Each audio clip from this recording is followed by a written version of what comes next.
Hey there everybody. So hopefully my first couple videos were alright, not too unbearable for you. I have upgraded some of my camera stuff actually since just those first two videos.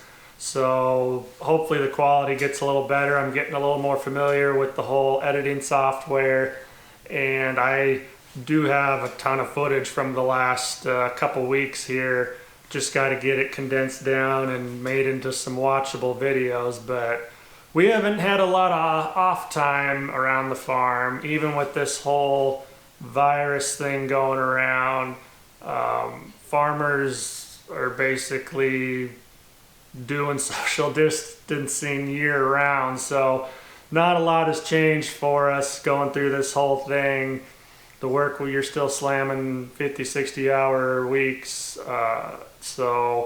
But I'm trying to make some time to get those done and uploaded. But I had somebody on one of my first videos ask about the 1980s farm crisis, which I mentioned in it. And I really wasn't alive through any or most of that. I was born in '87, so all I really know about it is things that I've heard or stories from older farmers, which, you know, anybody that's been involved in farming, no matter how young you are, you hear about some of the stuff that happened back then. But I figured what better way to hear about it than from somebody that experienced it firsthand. So I decided to let my dad tell you about that. Oh, and James, to your daughter, we were not driving a Tesla truck there. Maybe someday, if they work on the looks of that truck a little bit and stuff, you never know. We might be seeing those on the farm someday, but as of right now, no Tesla truck on this farm.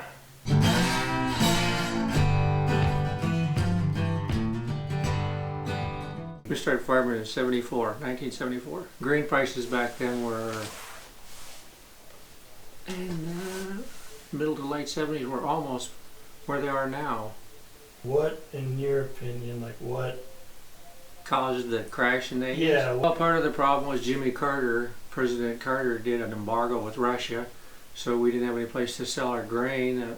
We lost a lot of grain sales there.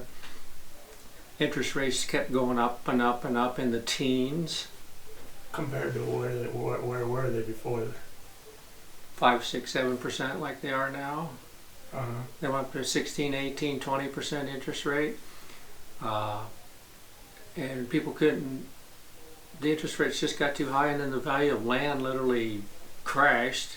People were buying land and leveraging themselves, and then everything went south and they couldn't pay for it, and then the value of land and stuff crashed by close to 50%. So when we're looking at 18, 20% interest rates, and guys can't, so your net worth, if it was 500,000, all of a sudden now it's only 250,000 land wise. Uh-huh. So things just didn't work. So then people started having farm sales and stuff because you had to do something. But the biggest problem probably was the super high interest rates. When you get 18, 20% interest, right? I mean, what are you gonna do? Right. And so we got in tough times then. My brother went and worked for Hartman Construction part-time. Right. And we did stuff like that. We almost quit. I remember one year in the early 80s there, we had a long discussion between us to whether we should give up. Uh-huh. And sell out, or whether we should just hang in there for another year. So we decided to hang in there for another year, and then we slowly started getting things turned around. The Fed realized from that, the Federal Reserve or whatever that organization is that controls interest rates, that was not a good idea. I mean, the whole economy even got hit with those high interest rates. That's why they, even when things get tough like they have recently, and at times they do not let interest rates get that far out of hand now. To keep them low.